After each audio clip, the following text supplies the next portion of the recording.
Hello everyone. हम अगत तंत्र का जंगम विष इसके अंडर सर्प विष देख रहे थे, जिसमें मैंने ऑलरेडी एक वीडियो बना दिया है। उसमें सर्प के टाइप्स, उसके भेद, उसके सर्प दंश के भेद, उसका परिचय, परिभाषा आदि सब कुछ एक्सप्लेन किया है। आज हम इसका सेकंड वीडियो, जो कि कंटिन्यूस वीडियो है, जो सर्प दंश के सामान्य लक्षण, विशिष्ट लक्षण, इसको हम पहले देखेंगे। तो इसके पहले वीडियो का लिंक मैं आपको डिस्क्रिप्शन में डाल दूंगा, ताकि आपको फर्स्ट वीडियो और सेकंड वीडियो में लिंक बनी रहे और इजीली आपको समझे कि हाँ फर्स्ट में क्या बताया और सेकंड में क्या बताया है। क्योंकि फर्स्ट में मैंने बहुत सारी ट्रिक्स यूज़ की है याद करने के लिए कि दंश के क्या, दंश भेद कैसे याद करें, सर्प के भेद कैसे याद करें। इसलिए आपको हेल्पफुल हो जाएगा और आपको कनेक्टिंग एक लिंक रहेगी। तो सर्पदंश के सामान्य लक्षण देखने से पहले मैं आपसे रिक्वेस्ट करूंगा, अगर आपको हमारा वीडियो अच्छा लगे और प्रीवियस वीडियो भी अच्छे लग रहे हो तो प्लीज़ सब्सक्राइब कीजिए। स्टार्ट करते हैं सर्पदंश के सामान्य लक्षण। मतलब किसी को सांप ने दंश कर लिया, मतलब दांत काट लिया दांतों से, तो उसके अंदर क्या लक्षण दिखेंगे। उसके दो प्रकार बताया कि सामान्य और विशिष्ट। तो सामान्य मतलब जनरल सिम्टम्स, जनरली पूरी बॉडी में क्या होगा। तो अभी हम सामान्य लक्षण के दो भेद ले सकते हैं कि एक तो जनरली क्या होगा, पूरी बॉडी में सिम्टम क्या दिखेंगे, जनरल सिम्टम्स, या फिर कौन से सांप ने काटा है ये हमें डिस्टिंग्विश या फिर डिफ्रेंशिएट नहीं हुआ है, कंफर्म नहीं हुआ कि हाँ ये दर्विकर है, मंडली है या राजीमान है। इसलिए हमें पता नहीं है कि तीनों में से किसने काटा है, इसलिए हम इन्हें सामान्य लक्षण के अंदर देखते हैं। तो सामान्य लक्षण क्या होगा कि पूरी बॉडी में शोथ होगा, या तो फिर जिस स्थान पर काटा गया है वहाँ पे शोथ होगा, शोथ करता है स्वेलिंग होगी, गांठ उत्पन्न होगी। गांठ मतलब एक गुल्मनुमा स्ट्रक्चर उत्पन्न होगा, उसे गांठ कहते हैं। उसके बाद वेदना होगी, मतलब या तो पूरे बॉडी में वेदना होगी, या फिर सिर में वेदना होगी, या फिर जहाँ पर काटा है वहाँ पर वेदना होगी। अत्यधिक दाह, जहाँ पर बाइट किया है, सर्पदंश हुआ है, वह दाह अर्थात बर्निंग सेंसेशन होगा, बहुत ज़्यादा उसको ऐसा लगेगा कि आग लगी है उस जगह पे, ऐसा लगेगा। उसके बाद तोद होगा, मतलब प्रिकलिंग पेन, अर्थात सुई से चुभोने के समान पेन होगा। और कंडू होगा, कंडू का अर्थ होता है कि उसे ईचिंग होगी, ऐसा खुजली जैसा प्रतीत होगा कि हाँ वहाँ पे मुझे बहुत ईचिंग हो रही है, खुजली हो रही है। तो ये सारे हमें जनरल पूरे बॉडी में भी देखने मिल सकते हैं, या फिर जहाँ पे काटा गया है सांप के द्वारा वहाँ पे भी लोकलाइज भी दिख सकता है। अब हम देखते हैं कि विशिष्ट लक्षण क्या है। अब मैंने सर्प के मेनली तीन भेद है, दर्विकर, मंडली और राजीमान। इसका मैंने शॉर्ट ट्रिक बताया कैसे याद करना है आपको, उसके भेद कैसे याद करना है और सर्प दंश के भेद कैसे याद करना है, उसके भी मैंने ट्रिक बहुत आसानी से बताई है आचार्य सुश्रुत और वाग्भट के अकॉर्डिंग। अब यहाँ पे विशिष्ट लक्षण देखते हैं कि दर्विकर सर्प ने अगर दंश कर लिया है, दर्विकर सांप ने अगर काट लिया है, तो क्या लक्षण उत्पन्न होगी।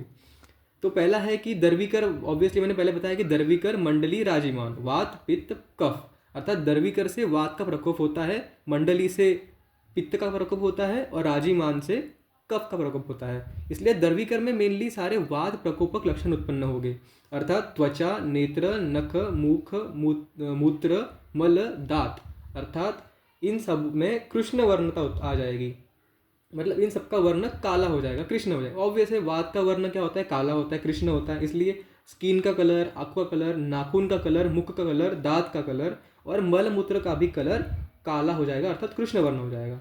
अब जो सारे वात के गुण है ना, वही सारे इसमें एक्सप्लेन किए कि रुक्षता आएगी, वात का गुण है, सिर में भारीपन होगा, संधियों में शूल होगा। मेनली शूल जो है ये वात का एक टिपिकल गुण है, इसलिए शूल सारे सारे लिखने हैं। जैसे ये आ गया, कमर, पीठ, ग्रीवा में दुर्बलता। दुर्बलता का अर्थ यहाँ से होगा कि वीकनेस आएगी, क्योंकि वहाँ पे पेन हो रहा है, पेन हो गया, पेन हो गया, बहुत देर तक पेन रहेगा। ऑब्वियसली इंसान थक जाएगा कि अरे यार बहुत देर से पेन हो रहा है, अब तो मैं थक गया इस पेन को लेके। तो ये कमर, पीठ और ग्रीवा में दुर्बलता। जम्बा वात का एक टिपिकल सिम्टम है कि जम्बा आएगी, मतलब उसे उबासियाँ बहुत आएगी। स्वर भंग होगा, मतलब उसका स्वर एकदम लूजली बात करेगा कि मुझे थकान लग रही है, ऐसे एकदम धीरे आवाज़ में, धीरे स्वर में बात करेगा। काश, श्वास और हिक्का, ये कॉमन सिम्टम है। काश मतलब उसे कफिंग होगी, श्वास मतलब उसे सांस नहीं ले पाएगा प्रॉपरली, श्वास अर्थ ब्रिथलेसनेस होगा, और हिचकी आएगी, हिकअप्स आएंगे। मुख से झाग आना और शरीर में जकड़ान, मतलब मुख से झाग तो ऑब्वियसली पता है कि सांप ने काटा है तो मुख से तुरंत झाग आता है, ये मूवीज़ में भी दिखाते हैं कि तुरंत काटते ही उसको झाग आता है। और शरीर में जकड़ना होगा, मतलब जकड़ गया, मतलब उसके पूरी तरह से शरीर ऐसा लगेगा कि जकड़ लिया किसी ने मुझे। तो ये हो गया दर्विकर अर्थात वात प्रकोपक लक्षण। अब हम देखते हैं मंडली सर्प के दंश के लक्षण क्या है। मतलब मंडली सांप ने अगर हमें काट लिया है तो क्या लक्षण दिखेंगे। तो मंडली जो है ये पित्त प्रकोप करेगा, अर्थात त्वचा आदि जो मैंने ऊपर बताए थे, त्वचा, नेत्र, नख, मूत्र आदि, इनमें इसमें कृष्णता थी, इसमें पीला होगा, अर्थात त्वचा, नेत्र, नख, मुख सब कुछ पीला वर्ण का हो जाएगा। सेकंड है शीत अभिलाषा, ऑब्वियस है, पित्त प्रकोप हो गया। पित्त मतलब उष्ण है, उष्ण का अर्थ क्या हुआ, दाह होगा, उष्ण के कारण क्या होगा, दाह हो जाएगा, मतलब बर्निंग होगी पूरे बॉडी में, बर्निंग हो रही है, ऑब्वियसली उसे ठंड चाहिए होगा कि ठंडा चाहिए, मुझे ठंडी चीज़ें चाहिए, ठंडा पानी डाल दो मेरे बॉडी के ऊपर, या ठंडा पानी पिलाओ, ठंडी चीज़ें पिलाओ, इसलिए शीत अभिलाषा और दाह, आप इसे याद कर सकते हैं। अब ऑब्वियसली दाह हो रहा है तो प्यास लगेगी, इसलिए तृष्णा, पानी मांगेगा बार बार। मध्यम मूर्छा और ज्वर, ज्वर ऑब्वियसली पित्त का गुण है, पित्त क्या होगा, उष्ण है, तो ज्वर भी क्या उष्ण है। और मध्यम मूर्छा होगी, मूर्छा मतलब मूर्छित हो जाएगा, चक्कर आ जाएगा उसके। ऊर्ध्व व अधो मार्ग से रक्तस्राव, पित्त है, पित्त का गुण है द्रव, अर्थात वो द्रव करता है, मतलब जो ब्लड है उसे और पतला करके, या तो ऊर्ध्व मतलब नासिका आदि से, या फिर अधो मार्ग गुदा आदि से रक्तस्राव होगा, मतलब खून निकलेगा। द्रव कर दिया तो पतला हो गया, पतला हो गया तो ऑटोमेटिकली वो रक्तस्राव हो जाएगा, स्रवित हो जाएगा। दंश स्थान का गलना, अर्थात पित्त है, जल्दी पकाएगा, पकाने के कारण क्या होगा, वो जगह सड़ जाएगी, सड़ गई तो ऑब्वियसली सड़ के नीचे गिर जाएगी, मतलब गल जाएगी, गल गई तो पित्त का लक्षण देख सकते हैं हम कि कन्फर्म हो गया, हाँ ये मंडली सांप नहीं काटा है, ये सारे लक्षण दिख गए तो मंडली सर्प का दंश है। अब आता है लास्ट में राजीमान। तो राजीमान जो है ये कफ प्रकोपक है, अर्थात इसके काटने से शरीर में कफ का प्रकोप होता है। तो कफ के सारे लक्षण दिखेंगे या फिर गुण लिखेंगे। त्वचा आदि जो ऊपर बताया मैंने, त्वचा, नेत्र, नख, मुख, दांत, मलमूत्र, इस सब का वर्ण क्या होगा, श्वेत। कफ श्वेत सफेद होता है, इसलिए श्वेत वर्ण का होगा। ठंड लगकर ज्वर, तो ज्वर तो आ रहा है, ज्वर इसमें भी आ रहा था कि हाँ ज्वर मंडली में भी था, राजमान में भी है, लेकिन ठंड लगकर, क्योंकि कफ, चिल्स विथ फीवर, अर्थात ठंड लगकर ज्वर आएगा। रोमांच होगा, स्तब्धता होगी, मतलब एकदम अखड़ जाएगा, एक जगह पे वो अखड़े जैसा फीलिंग आएगी कि हाँ अब मैं हिल भी नहीं पा रहा हूँ, गौरव जैसा हो जाएगा। वमन होगी, कफ का एक टिपिकल लक्षण।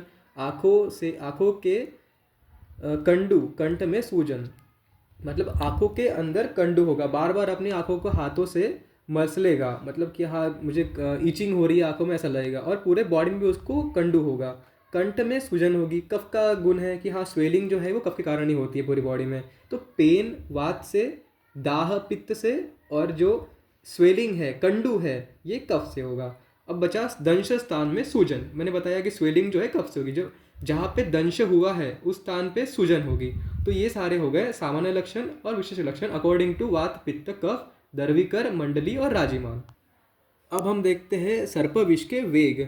अब इसमें क्या है, वेग कॉमनली ऐसे दिए नहीं है बुक में भी कि दर्विकर, मंडली और राजिमान, इन तीनों के अलग अलग दिए हैं, लेकिन यहाँ पे हमने एक ट्रिक के आधार पर या फिर एक चार्ट के आधार पर तीनों को एक साथ ही कैसे याद करना है वो बताना है, वो बताएंगे। तो इसमें क्या है, सर्पविष के वेग 7 होते हैं, ये याद रखना कि मेनली एमसीक्यू में आ सकता है कि कितने होते हैं, तो 7 होते हैं। तो 7 तो ज़रूरी नहीं कि जैसे पहले मैंने बताया था पहले वाले वीडियोज़ में कि उसमें सप्त धातु को अफेक्ट करता है तो 7 है, लेकिन ऐसा नहीं है, इसमें रस को अफेक्ट नहीं करता। सर्प का विष जो है वो डायरेक्टली सबसे पहले रक्त को अफेक्ट करता है, मतलब यहाँ पे रस स्किप हो गया, तो अर्थात यहाँ पे रस आया ही नहीं, तो स्टार्ट किससे होगा, रक्त से होगा, मतलब सबसे पहले प्रथम वेग में क्या होगा, रक्त में प्रवेश करेगा, विष का रक्त में प्रवेश। अब विष रक्त में प्रवेश कर लिया तो मैंने ऑब्वियसली बताया था पहले कि दर्विकर, मंडली, राजिमान, वात, पित्त, कफ। तो दर्विकर में वात के लक्षण दिखेंगे, मंडली में पित्त के और राजिमान में कफ के।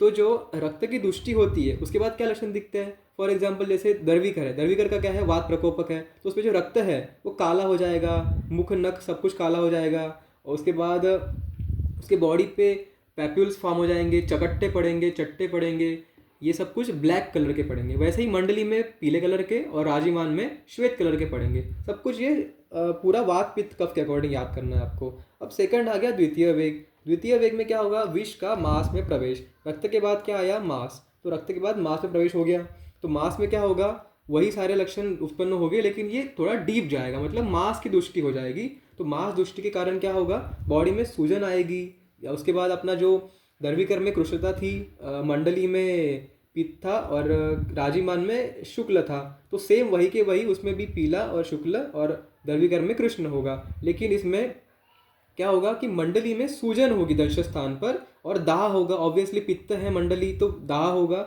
और जो राजिमान है कफ है तो उसमें सिर में सूजन होगी। तो अब ऐसे आपको याद करना है। तीसरा क्या है, मेद। अब मांस के बाद वो मेद में प्रवेश कर लिया, अर्थात तृतीय वेग। तृतीय वेग में क्या होगा, विष का मेद में प्रवेश, मेद की दृष्टि होगी, ऑब्वियस है। तो मेद के जो सारे लक्षण है, मेद में क्या क्या लक्षण होंगे, तो मेद की जो मल है वो क्या है, स्वेद है। तो मेद से क्या होगा, सबसे पहले सड़ जाएगा, सड़न गलन होगी, स्वेद आएगा, सिर में भारीपन हो जाएगा। ये किसका है? दर्वी करके, क्योंकि ये वात के लक्षण है। अब पित्त में क्या होगा? अगर पित्तज मतलब मंडली है तो मंडली में क्या होगा? दंश स्थान में वही बताया मैंने, स्वेदन होगा, सड़न होगी, और पित्त है तो प्यास लगेगी। तीसरा भी सड़ जाएगा और मुख आदि से स्त्राव होगा, क्योंकि कफ है। क्या है? राजिमान कफ प्रकोप करता है। सेम।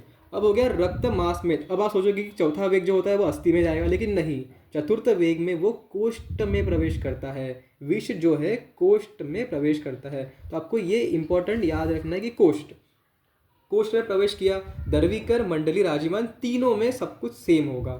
सबसे मेन वमन होगा, ज्वर और दाह, तीनों में सब कुछ सेम होगा। बस जो दर्विकर है अर्थात वातज है उसमें क्या होगा?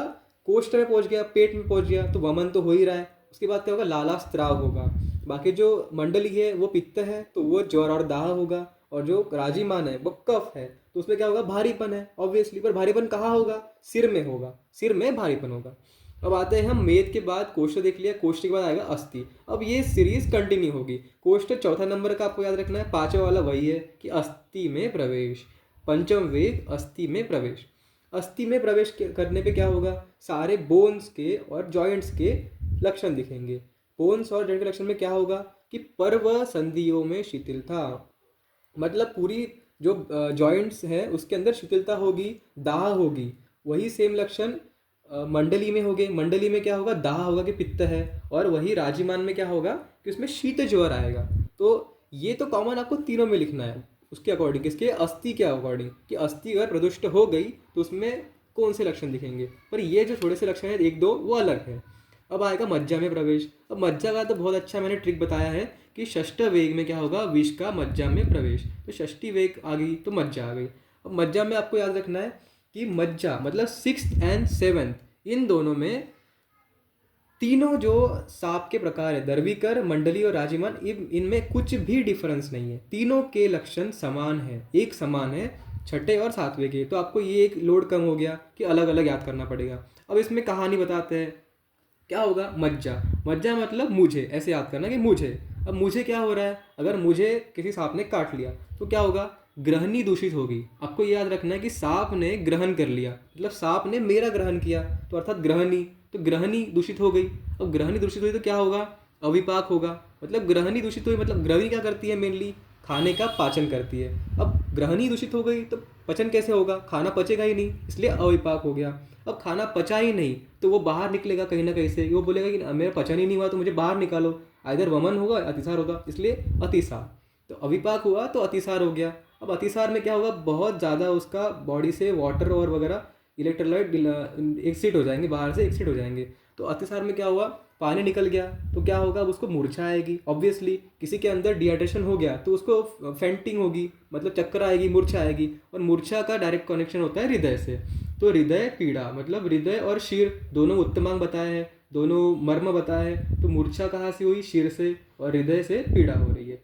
तो ऐसे आप कर सकते हैं कि मुझे सांप ने ग्रहण किया, अब ग्रहणी दूषित हो गई ग्रहण करने से तो ग्रहणी दूषित, बाद में फिर आया ग्रहणी नहीं है तो अविपाक हो गया, खाना नहीं पचा, खाना नहीं पचा तो अतिसार हो गया, अतिसार हुआ तो डिहाइड्रेशन हो गया, डिहाइड्रेशन से मूर्छा आ गई, और मूर्छा से क्या हो गया? हृदय में पीड़ा हो गई। अब आते हैं लास्ट सप्तम वेग। इसमें मज्जा के बाद क्या होगा? शुक्र और शोणित में प्रवेश करेगा। तो सप्तम वेग में विष का शुक्र शोणित में प्रवेश। अब शुक्र शोणित में प्रवेश किया तो ये सबसे लास्ट स्टेज है। समझ गए अपन कि हाँ सातवां वेग है, अब आदमी बच नहीं सकता, कुछ भी कर लो मर ही जाएगा। तो लास्ट में क्या होगा? शरीर निश्चेष्ट होगा, मतलब वो मूवमेंट ही नहीं कर पाएगा। उसके पूरी बॉडी में अगर विष फैल गया है, पॉइजन फैल गया है, तो उसका कोई वॉलंटरी मूवमेंट ही नहीं होगा। हाथ पैर पीठ ग्रीवा सब कुछ लटक जाएगा, कुछ भी नहीं करनी पाएगा। लालास्तरा होगा, बार बार उसको सलाइवेशन होगा, बहुत ज़्यादा पसीना आएगा, स्वेटिंग होगी। वो लास्ट स्टेज है, सब कुछ पूरी तरह से फैल गया है। तो विष के गुण तो ऑलरेडी को पता है, 10 के 10 गुण सारे ओस के अपोजिट होते हैं, इसलिए पसीना आएगा। और उच्च श्वास होगा, मतलब वो जोर जोर से श्वास लेने की कोशिश करेगा लेकिन उसे श्वास प्रॉपरली आएगा नहीं। तो ये आखिरी के लक्षण है। मतलब अब ये मनुष्य या तो मर जाएगा, अगर कुछ हुआ तो मेडिसिन से बच भी सकता है, पर मेनली ये सारे मृत्यु सूचक लक्षण के अंदर आ सकते हैं। तो यहाँ पे हमने समझ गया कि मेनली जो है रक्त से स्टार्ट होते हुए आखिरी शुक्र शोणित तक आएगा। तो यहाँ से हम कंक्लूड कर सकते हैं कि रक्त मास में बीच में कोष्ठ अस्थि मज्जा शुक्र। ऐसे याद करो, 1 2 3 4 बीच में आया, 4 को छोड़ दो, 5 6 7, 1 2 3 5 6 7, पहले तीन, आखिरी के तीन, बीच का एक। तो बीच का जो एक है वो कोष्ठ है, तो इसको आपको स्पेशली याद करना। बाकी रक्त मांस में बीच का छोड़ दिया, अस्थि मज्जा शुक्र। ठीक है, थैंक यू।